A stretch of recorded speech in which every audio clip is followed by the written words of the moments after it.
Hey there, gang. I'm Todd Nauck. Welcome to my Periscope channel. My latest broadcast today. I wanted to broadcast today because today is October 18th. And all summer long, I've been hyping my new Deadpool miniseries, which the first print issue debuts tomorrow. You can get issue 1 in comic shops tomorrow. So I wanted to let you guys know, and to commemorate that, I was going to do a Deadpool sticky note illustration today. So I want to say welcome to everyone. The miniseries is called Deadpool Too Soon, and it's a 4-issue miniseries. You can read it digitally now. It's an 8-part digital comic. The first 7 chapters are on Comixology right now, so you can go to the Comixology app. If you read your comics digitally, you can get all the first 7 chapters, and chapter 8 debuts tomorrow. So the end of the story debuts digitally tomorrow, while the first issue that collects those digital chapters in print debuts tomorrow. And issue 1 collects chapters 1 and 2 of the digital comic, so it makes it a 4-issue print series. And it's a pretty meaty comic. It's like 30 pages per issue, so you get a lot of story and art for your buck. So I want to say welcome to everyone tuning in. Feel free to post your comments. Thanks for all the likes, and post your questions as well, and I'll do my best to answer as I draw. So let's get to drawing. So let's see, what kind of Deadpool have I not done in a broadcast yet? Let's see. This is a new color paper here, this brown paper bag type paper here.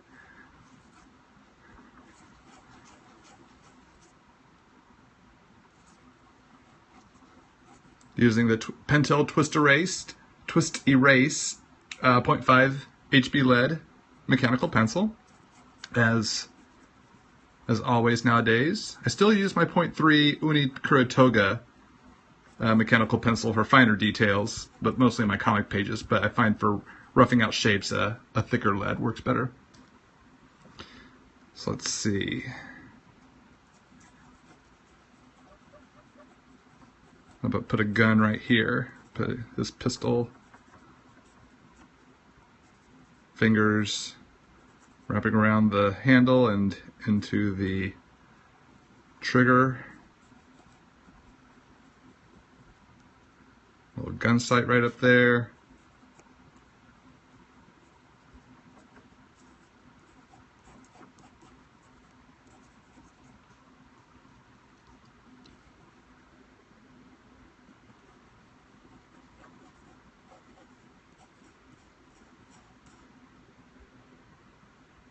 Do I draw Deadpool from memory or from a picture? I draw him from memory now. I've drawn him so much this year. I've been drawing him for 6 months nonstop for work that now the details are so locked into my memory that I can draw him without needing reference of what his costume looks like. It's now locked in the memory banks and can draw him completely from memory. But when you draw the same character every day for 6 months, you're gonna learn those details pretty quick.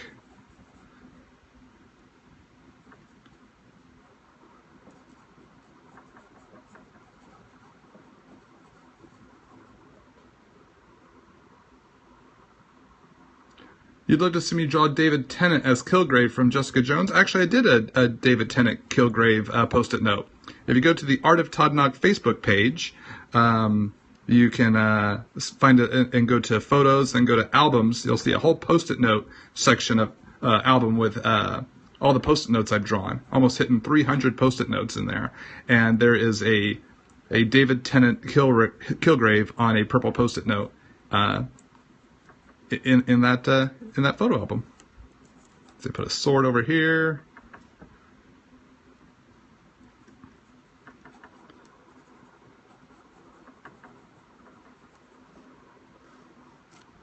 All right, so we just got bleh, easy for me to say. Come on, let's talk, Todd. Let's actually use our words.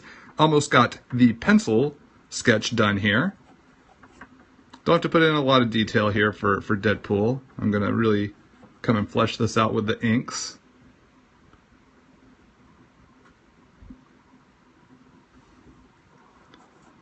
I should show my notepads to Stan Lee at a Comic-Con sometime. Actually, I have shown my art to Stan Lee. I actually interviewed with him back when he was doing Stan Lee Media back in the late 1990s when I was still pretty new to the business. I had an interview to possibly do one of his comic book series. But didn't work out. I was doing Young Justice at the time, and I didn't want to leave the Young Justice series. But I did get a chance to interview with Stan Lee, and I took him some copies of Young Justice to show him the type of work I was doing currently.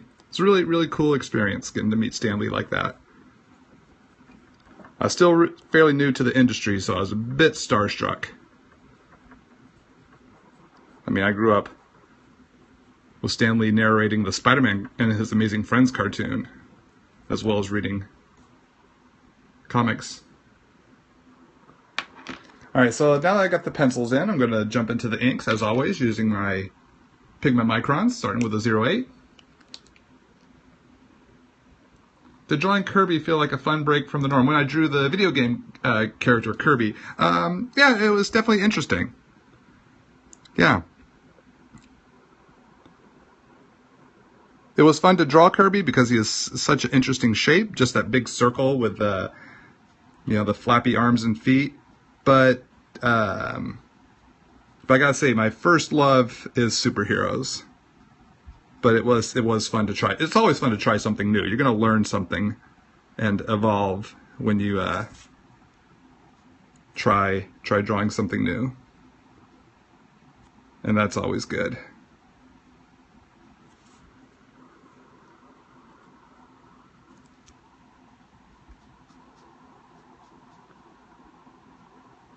As the Spider-Man and His Amazing Friends cartoon that introduced me to the breadth of the Marvel Universe. A lot of those characters I hadn't heard of before, like Doctor Strange or the X-Men. That was when I first heard about the X-Men and was totally blown away by the X-Men. And that's kind of what prompted me to start reading comic books, because I wanted to learn more about these X-Men characters.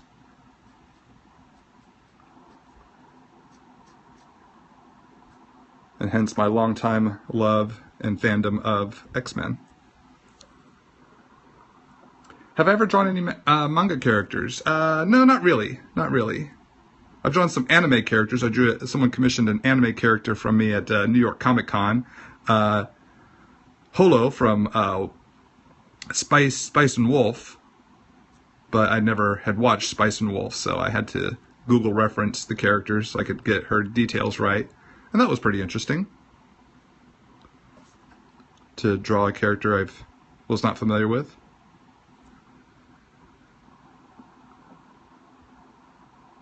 What X-Men character have I not drawn? Oh man, that's hard to say. We're probably getting down to the obscure characters now, the obscure X-Men. I've drawn so many of them, either for work or commissions or fun.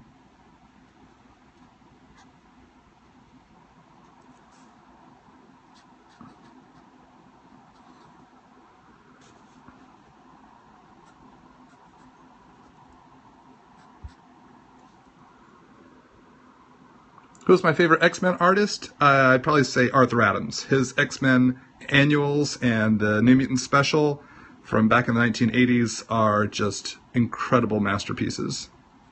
But I like a lot of different X-Men artists from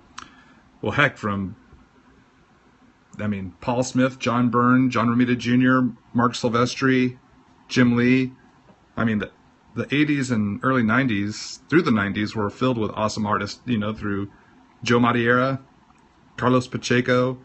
I mean, so many artists. Tom Rainey. So, Will Spertasio. Of course, Rick Leonardi, one of my biggest influences. And then, of course, the spin-off X-Men series like X Factor, Walter Simonson.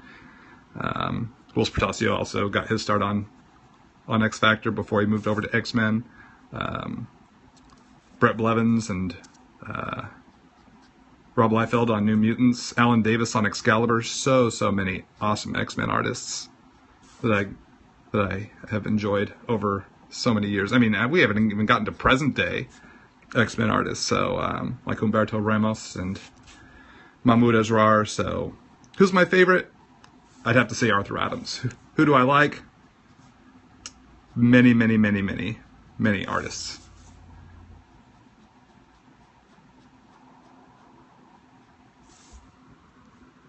Have I seen Luke Cage on Netflix? Not yet. It's in my queue. I've just been so busy. I have not had time to crack into that one yet.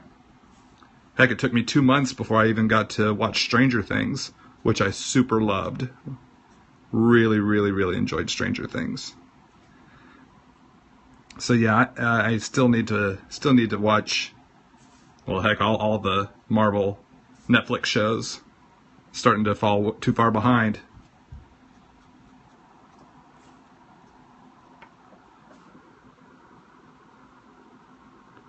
Did I immediately take to microns, or did it take some time to get the feel for them? It took me some time. Yeah, it's been a process of learning how to get comfortable with this, or any inking tool, really. Any inking tool that I decide to take on, like Pentel Pocket Brush Pen, the Kuretake brush pen, or any pen or brush is going to take. There's going to be a learning curve there, and you got to give yourself time to practice a lot with it, to get a feel for it, to develop a muscle memory for it.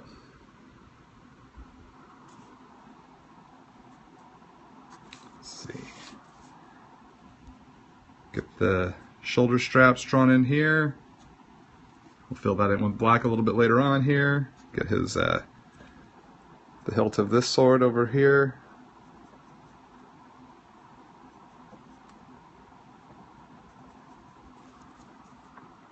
Okay, this is. I use my straight edge here to make sure we get this sword handle nice and straight. There we go.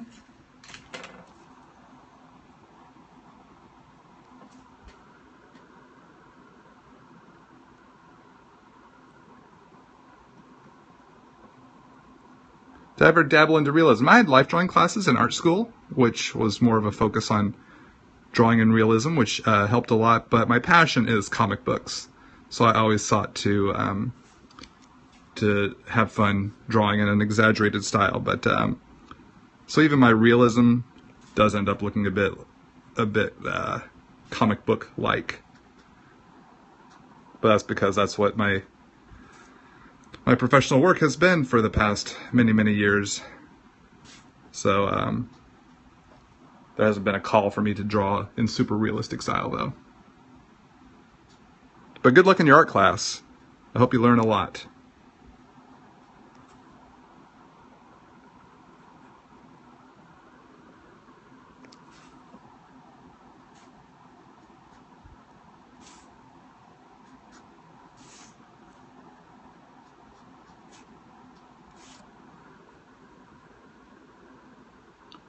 What tripod am I using for my broadcast? What I'm using is the Best Tech phone clamp. It's an extendable goose arm clamp that I clamp. Usually I clamp it to a bookcase next to me in my office, but I've since set up a new office, so I do not have a bookcase. I use actually a kitchen chair, the back of a kitchen chair here over to the left, over my left shoulder for my broadcasts. Since I'm right-handed, I want to shoot this way so that my hand doesn't cover up, because if we shot from the right side, then my hand would be covering up the art. So I shoot over my left shoulder. If you're left-handed, you'd probably want to shoot over your right shoulder. And put a seam down his mask here.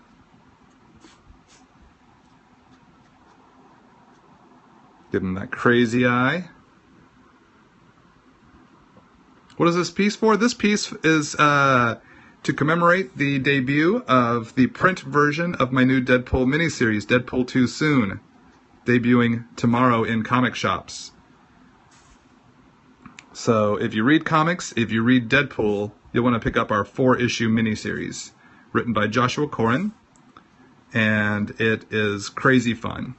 It is crazy fun. So this is in honor of the debut of that miniseries. A miniseries I've been working on since April, and it is finally hitting the comic shelves tomorrow.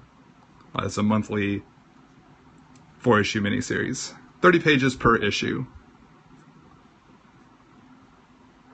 So this is to commemorate that. And if all goes well, hopefully I'll do another broadcast on Facebook tomorrow and do another Deadpool piece. A different Deadpool piece.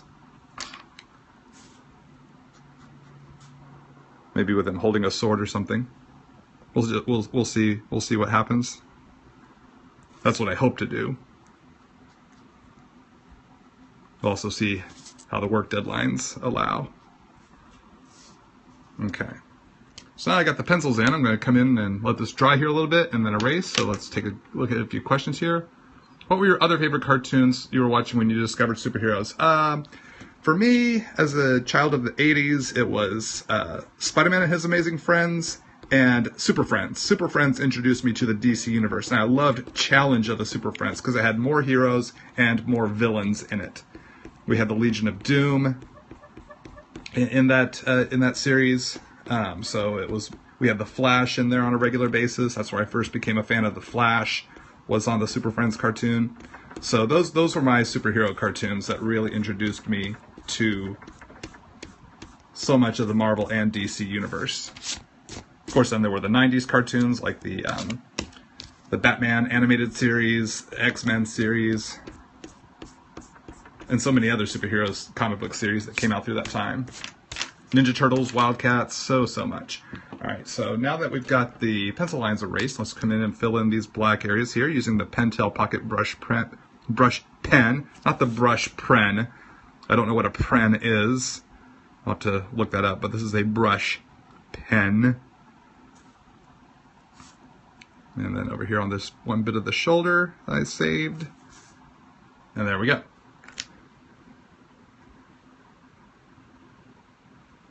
Let's see, so do I have a favorite version of the Joker? Not really. I don't really have a favorite version of the Joker.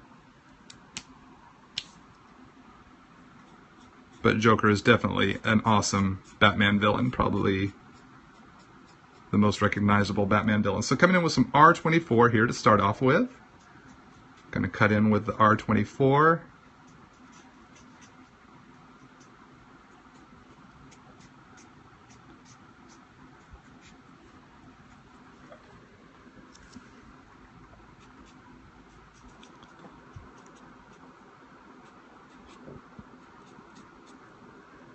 Spider-Man 2099? Yeah, I love Spider-Man 2099. Especially when it debuted. One of my favorite artists, one of my biggest influences, Rick Leonardi, was the artist of that series when it debuted back in the 90s. It's also written by Peter David, who I would later end up teaming up with to draw Young Justice. He would write and I would draw Young Justice. And we also did Spider-Man together, Friendly Neighborhood Spider-Man, 10-issue run on that series, including the Back in Black storyline. So yeah, Spidey 2099 is a great character. Miguel O'Hara. Alright, now let's cut in. Oh, so that was the R27, cutting in with some orange right now, some YR07.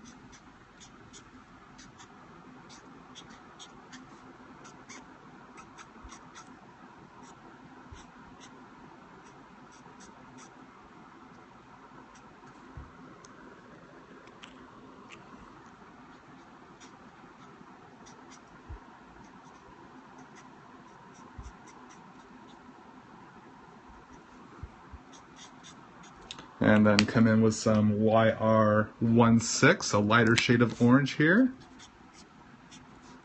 Just a little bit lighter. And then some YR12, an even lighter shade of orange.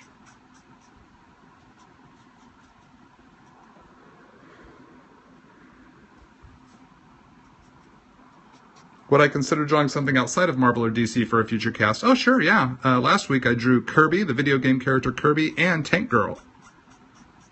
So, yeah. I've also drawn Tracer from Overwatch. So, yeah, definitely. I definitely consider drawing other characters outside of Marvel and DC. Alright, so now that I've done that, I want to take some R24. It's a lighter shade of red than the R27. Just kind of blend all this through here. I like putting the orange in here with the red to give it kind of a vibrancy, as you may have seen me do in past broadcasts.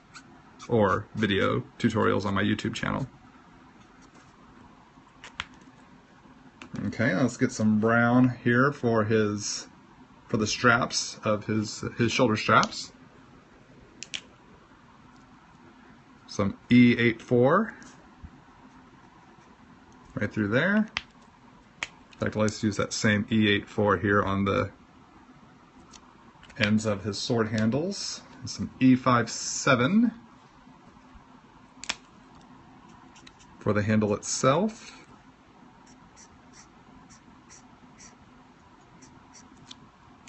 Alright, now we need some gray here. Let's go with the neutral, start with the neutral 5.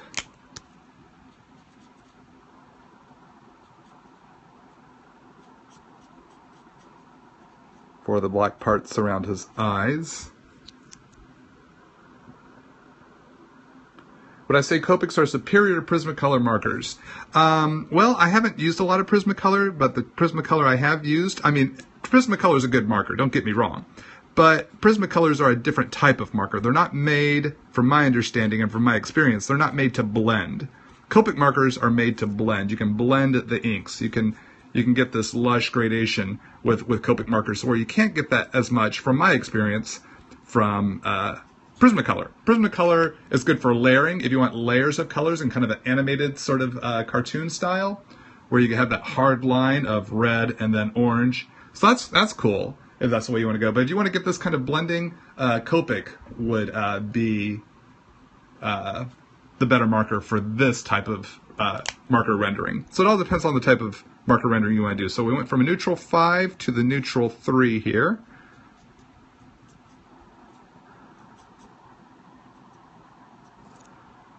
Now for his pistol, we're going to use some cool grays.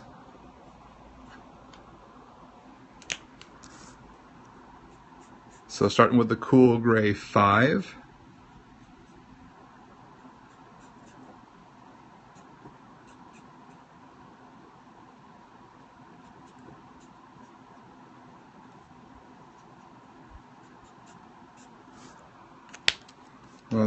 Then we power that down to we're going to go cool gray 2.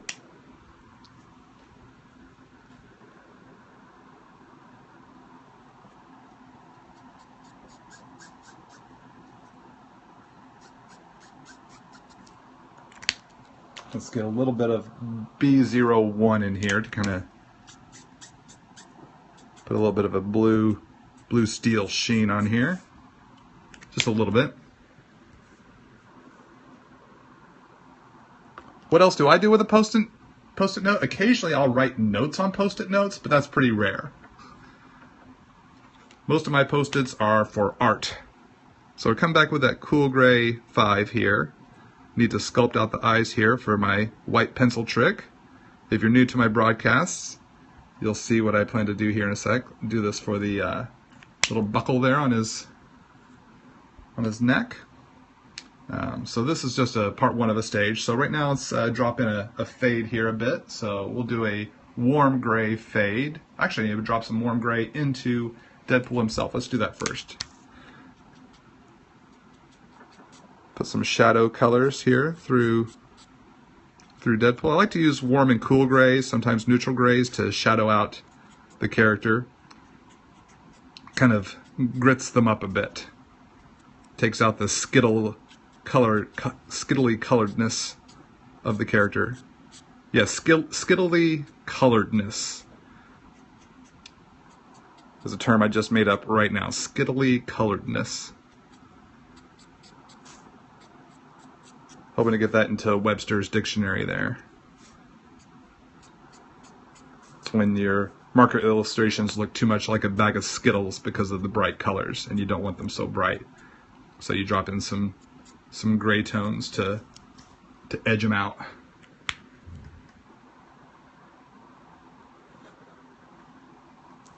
Alright, so now let's do that fade. Let's start with a warm gray 5.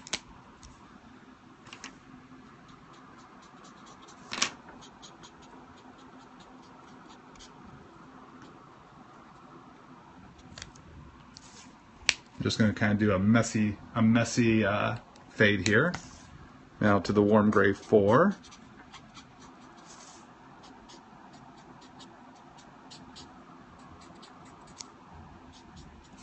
Pulling from the 5 down into the open area of the board. Now to a warm gray 3. You might see what I'm doing here now. See the pattern forming. Warm gray 3 to a warm gray 2. And we'll leave it at that there. So let's see, where's my white watercolor pencil here? So see how I put that gray there on his eye? I'm going to color over that with the white here. The white Prismacolor watercolor pencil. And it gives me the shaped texture that I'm looking for. Because I used a darker shade of gray, it lightens up when I color with the white over it. Same over the buckle on his collar here. Let's put a little white through the gun here as well.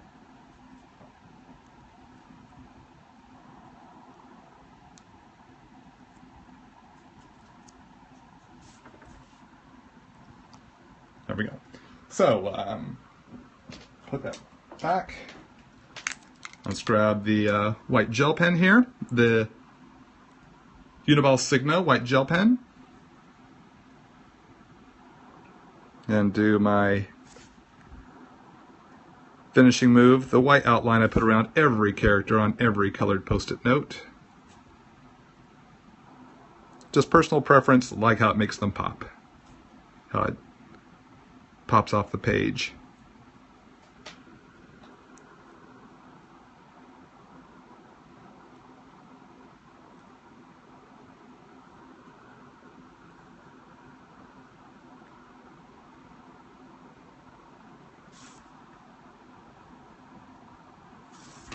So just coming around the perimeter of Deadpool.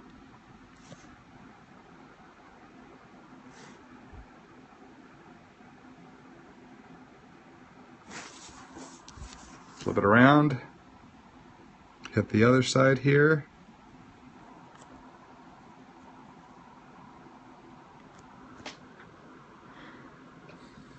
Do I know how to layer colored pencils? I don't often color with colored pencils, but if I do, it's I probably utilize the same techniques I utilize for my marker illustrations of using layers of color to create shades and effects. But yeah, I haven't done a fully watercolored pencil illustration in a long time.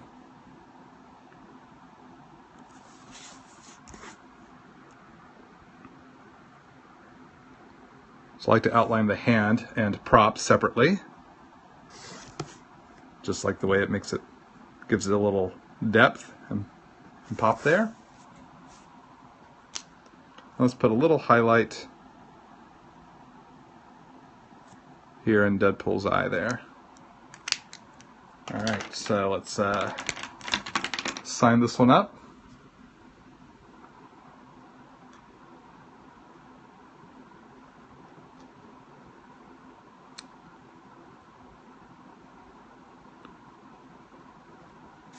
And there we go. There's Deadpool. Hey, how's it going, everybody? So, were there any questions? I know I missed a lot. Let's see. If you want to get on my commission list, the email address is mail@wildguard.com. That is correct. Where are my glasses? Here we go. What was a white pen?